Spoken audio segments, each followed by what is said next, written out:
cari lagi dan tak tata lagi. Wah, sampai segitunya Mas Iya. mencari berkah dari Iya. berkahnya sendiri.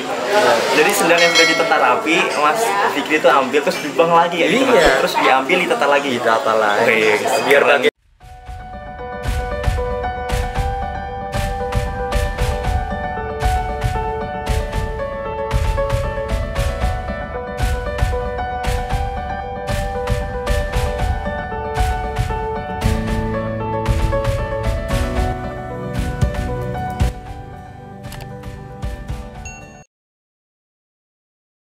Oke guys, kembali lagi di Bangsot Channel.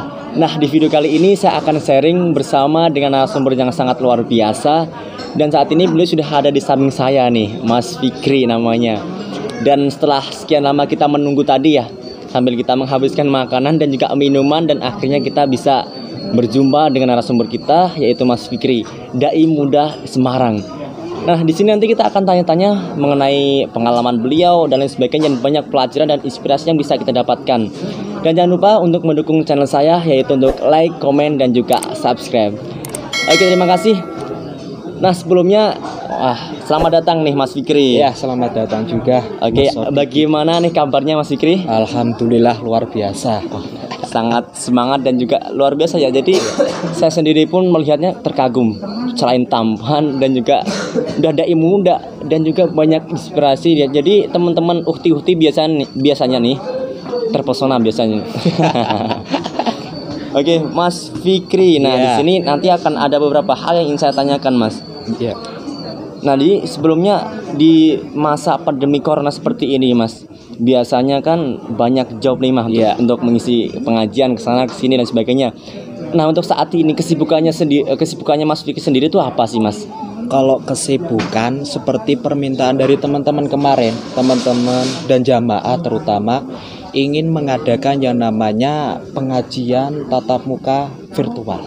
Jadi melalui online agar tidak ketinggalan. Artinya apa? Ketika corona atau covid kita tidak bisa bertemu, kita harus dandan ati. Dandan ati agar apa? Kita tidak lupa yang namanya pangeran. Makanya bagaimanapun agar saya terutama itu bisa memberikan ilmu, bisa memberikan ilmu untuk menyebarkan dari teman-teman terutama itu, ya saya menggunakan yang namanya online itu. Jadi tetap mencari alternatif untuk Iya. bisa saring-saring ilmu dan tatap muka, Mas ya. Iya, ya Jadi pasti. biar nggak sampai putus. Jadi walaupun ada pandemi corona, tetap mencari alternatif bagaimana Mas Fikri tetap bisa mengisi pengajian walaupun secara online, Mas ya. Yes. Nah, di sini Mas Fikri ada beberapa hal nih yang ingin saya Iya. tanyakan, dan banyak teman-teman yang juga ingin tahu tentang Mas Fikri, pengalaman sendiri menjadi dai muda. Soalnya tuh kan nggak mudah nih ya jadi dai muda.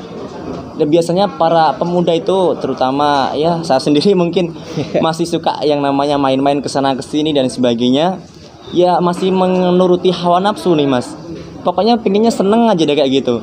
Jadi mungkin bisa diceritakan sedikit sih, Mas, pengalamannya menjadi dai muda agar mungkin teman-teman juga nanti bisa terinspirasi kayak gitu. Oh iya. Saya itu menjadi seperti ini berawal dari kelas SD. Kelas 4 SD. Sudah lama banget ternyata. Iya, kelas 4 SD saya ini sering ngenai itu apa ya, ikut ke abah saya untuk mengisi pengajian. Dan di saat itu pun saya mendengarkan ilmu yang disampaikan oleh abah saya. Secara tidak langsung, disitulah saya punya modal, punya ilmu yang ingin saya sampaikan kepada masyarakat, walaupun itu persis sama abah saya. Itu awalnya bermula dari situ. Terkait dengan perkembangan lika-liku itu banyak Mas ya, walaupun pasti banyak tantangan dan juga Iya. bahkan nih mungkin juga ada mungkin rasa bosan, atau mungkin Mas Fikri mungkin kenapa sih mau jadi dai muda kayak gitu. Mungkin perasaan seperti itu juga ada sih. Ada pasti. Cuman Mas Fikri gimana tuh, Mas, menanggapi hal-hal seperti itu untuk tetap menjadi dai muda yang terus menginspirasi untuk masyarakat? Ya saya sih yang penting pekerjaan saya ini baik. Ketika menggerakkan jari itu, ketika berbuat kebaikan itu bisa menggerakkan jari atau menggunakan mulut atau apalah dan sebagainya, kenapa kita tidak untuk menyebarkan ilmu, terutama itu. Makanya saya berpesan kepada teman-teman saya kepada jamaah yang saya naungi, bahwasanya di dunia ini tidak ada hal yang namanya kebetulan, tidak ada hal yang namanya keberuntungan. Yang ada balasan apa-apa yang telah kita kerjakan dan besoknya kita akan dibalas. Makanya tidak ada yang namanya kebetulan. Kalau ada orang yang bilang, wah aku kebetulan beruntung hari ini mendapatkan rezeki, itu tidak ada. Itu balasan jenengan ketika melakukan kebaikan, disitulah Allah membalas. Jadi mungkin saat kita entah dulunya itu kita melakukan hal kebaikan apa, dan mungkin saat ini kita baru menerima balasannya seperti itu, Mas. Jadi memang nggak ada yang kebetulan kayak gitu, teman-teman. Ada yang harus ada perjuangan, dan jadi setiap apa yang kita lakukan itu berarti ada balasannya sendiri, Mas. Entah baik buruk itu pasti ada balasannya. Benar itu. Nah gini teman-teman, selain pengalaman jadi dai muda, ada hal yang sangat unik yang ada di Mas Fikri, yaitu mengenai kisah Mas Fikri sendiri di saat nyantri di Meranggen, Mas. Di Futuhiyah Meranggen. Nah, jadi seperti apa sih hal unik atau kisah unik yang dimiliki oleh Mas Fikri sendiri? Jadi langsung saja kita tanyakan pada orangnya. Oke, gimana Mas? Cerita unik yang ada atau kisah unik yang ada di Mas Fikri di saat nyantri di Futuhiyah Meranggen. Perlu diketahui sahabat-sahabatku seiman dan seagama, ketika saya menjadi orang seperti ini, bisa dihargai, bisa dihormati, saya tidak melupakan yang namanya tabaruk atau mencari berkah kepada seorang guru ataupun seorang kiai. Suatu saat saya pernah ketika mencari barokah, tidak mau kalah dengan teman-teman. Di saat itu saya masih kecil. Ketika abah mau sholat, imam ke musola mau ngimamin santri-santri ini bergegas untuk menata sendalnya Bapak Kiai. Apa sih gunanya? Mencari barokahnya Bapak Kiai. Sewaktu-waktu saya memperhatikan, oh caranya seperti itu. Dan ketika saya ingin menata sendalnya Bapak Kiai, saya kalah kepada senior saya. Kalah besar, kalah cepat juga. Kalah cepat kalah besar. Yang namanya santri cilik gimana lagi. Tapi yang namanya saya sih punya bagaimana inisiatif saya bisa menata sendalnya Bapak Kiai. Ide. Akhirnya abah sudah mau ke musola, sudah di depan mau takbiratul ihram, sandal juga sudah ditata senior saya. Ketika melafadzkan Allahu Akbar abah saya dan santri-santri ikut berjamaah, saya belum berjamaah.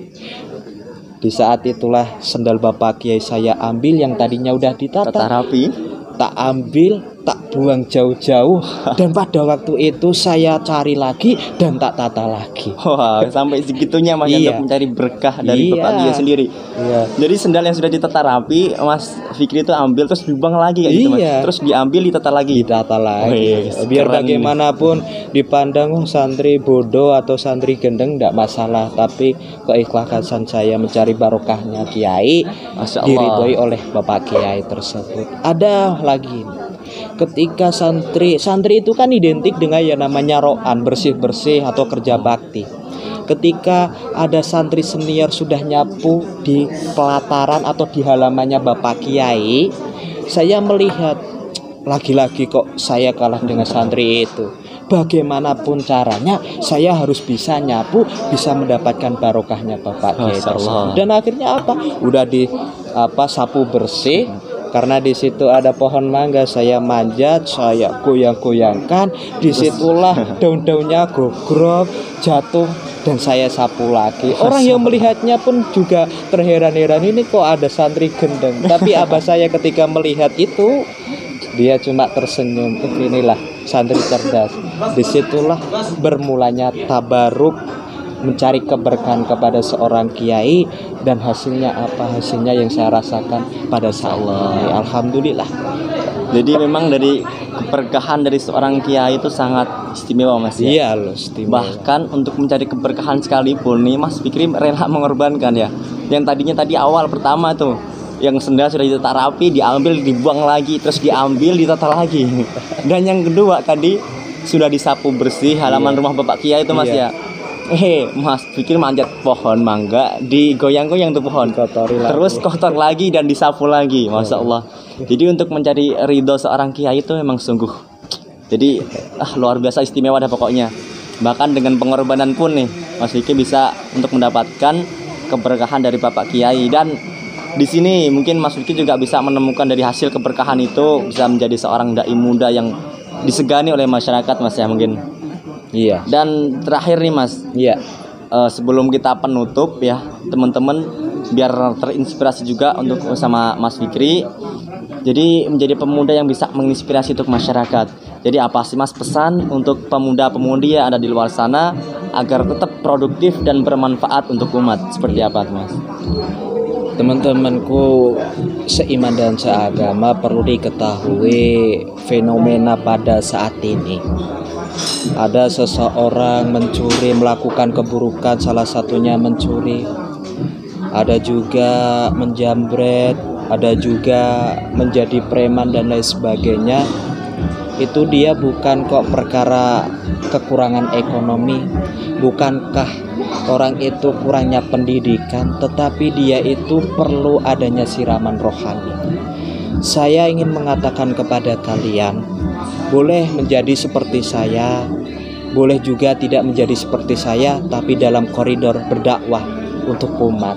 Itu karena apa? Di luaran saya, di sana butuh yang namanya dakwah kita. Maka dari itu panjenengan yang bisa berdakwah dari melalui video, dakwahkanlah.